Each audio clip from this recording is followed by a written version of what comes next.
Welcome to Newswire Daily.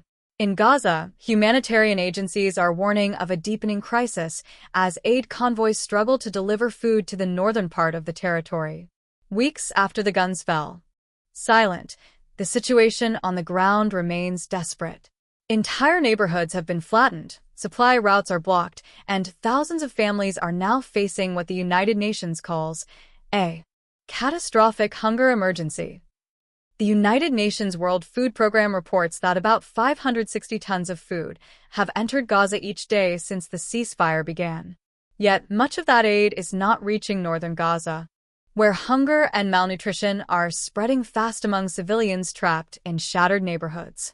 Humanitarian agencies say the challenge is no longer about how much food enters Gaza, but whether it can actually be delivered to those most in need. Roads leading north are damaged, bridges destroyed, and checkpoints remain heavily restricted. Even with safe passage agreements on paper, convoys continue to face delays, inspections, and security risks that make access nearly impossible.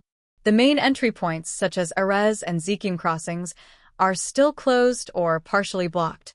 Many trucks are forced to wait for days in staging areas in the central and southern parts of the Strip, unable to proceed further north. Aid groups warn that without guaranteed access, famine could soon emerge in what they call the most desperate zone of Gaza. On the ground, humanitarian workers describe scenes of exhaustion and desperation. Families in northern Gaza rely on scraps of bread, animal feed, or unsafe water sources.